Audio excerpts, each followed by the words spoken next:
Hi everybody, and welcome to the Buffett and Beyond Stock Analysis Video Podcast with your host, Dr. Joseph Belmonte, which is me, and Debbie with a Y. Hi Debbie. Hey, hello.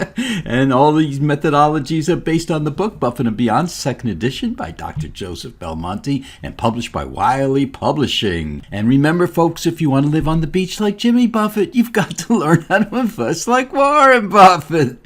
Now remember folks, the clean surplus return on equity is both a comparable and a predictability model and is totally different than the traditional accounting return on equity. So don't get them mixed up. And you can equate the clean surplus return on equity as the interest rate you get from a bank. So this is common sense now. A bank account with a higher return or interest rate will earn you more money than an account earning a lower interest rate.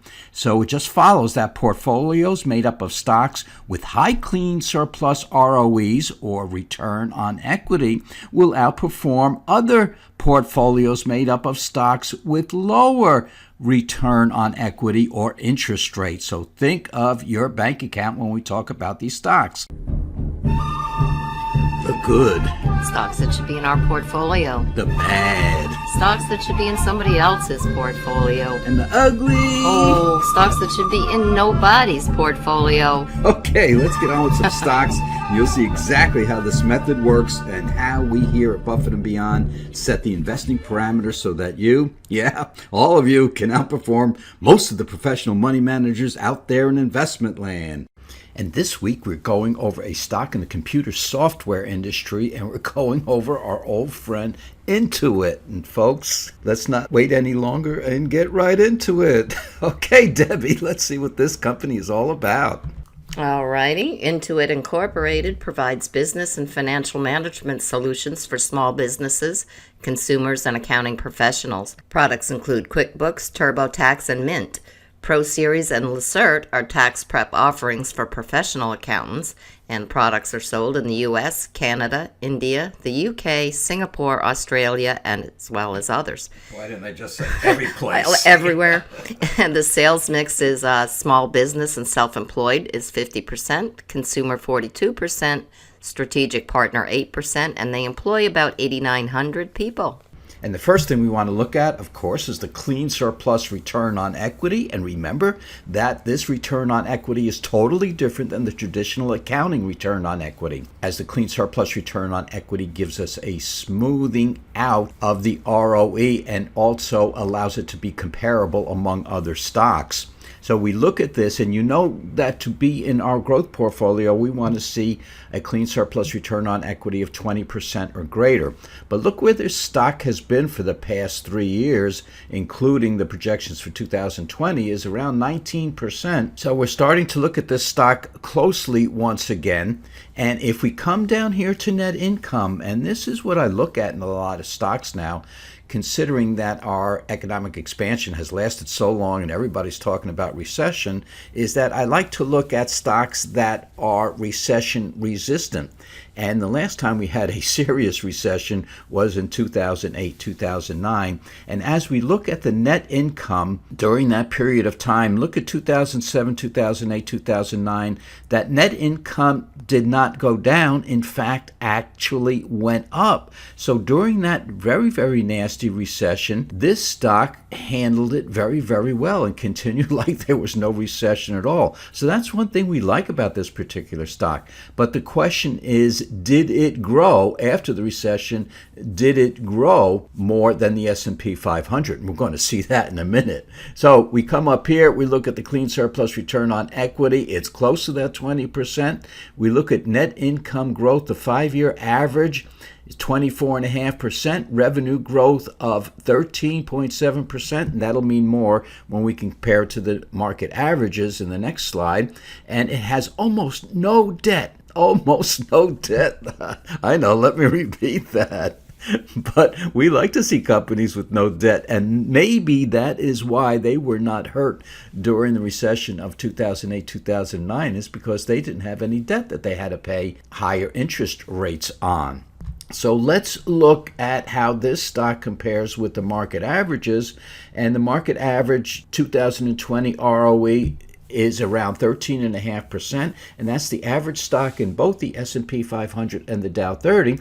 And INTUIT has a 2020 projected ROE of 22.6%. Now, that's not the same ROE that is on our chart that we just showed, but I took the high end of the projected numbers for next year, and it gives us a nice high ROE. So anyway, looking at the middle of the projections giving us a 19% ROE, the high end giving us a 22% ROE. So somewhere around there, it has a nice ROE, and that ROE has been rising over the past several years.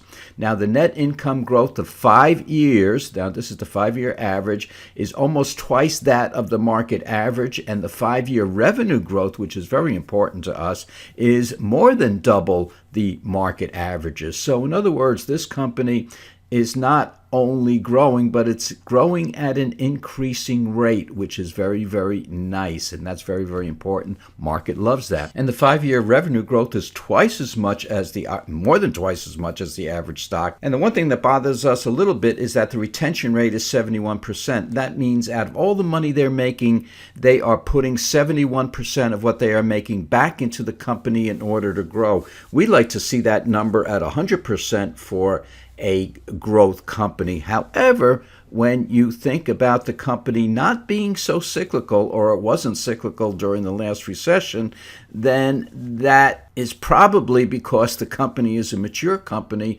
doing very, very well, very predictable. And let's look at some of those returns.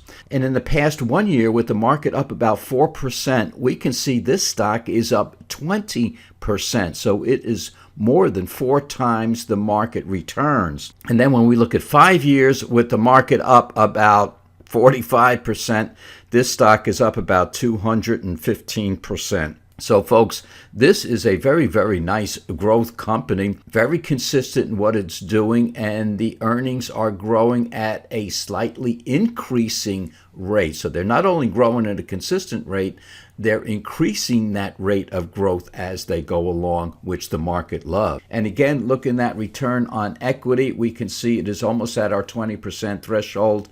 But the important thing is that back in 2008, 2009, it actually increased its earnings rather than the cyclical companies, which reduce their earnings or have their earnings reduced because of sales during recessionary times. So we kind of like this stock, folks, and we're looking at it once again because, as I mentioned in the beginning, that we are looking at that big R word. When does the next recession come? And so we're leaning towards slightly recession-proof companies, and we see that the growth of this company is outpacing the S&P 500 or the average stock out there by a long shot. So it fills all the bills, just except that clean surplus return on equity. But folks, that's pretty close to 20%.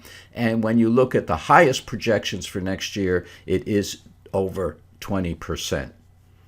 Well, JB, I think we've just about covered all the questions sent in by our listeners out there in investment land.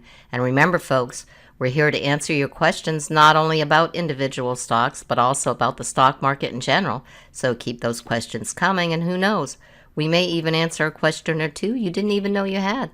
And that's about it for today, JB. Okay, folks, don't forget, if you want to receive a full free month of all our letters and complete access to our computer program, just go to our site, buffettandbeyond.com, and sign up. Remember, all you need to manage your own portfolio, and it's free. Hey, just go to buffettandbeyond.com, and remember, Buffett is spelled with 2 F's and 2 T's. That's buffettandbeyond.com. Okay, folks, we had a great day today. And tomorrow will be even better. All right, bye, folks. We'll see you next time. Bye, everyone. And remember, folks, if you want to live on the beach like Jimmy Buffett, you've got to learn how to invest like Warren Buffett. We've had a good week, folks, and here's hoping that next week will be even better. You have a safe weekend, and we will see you next time.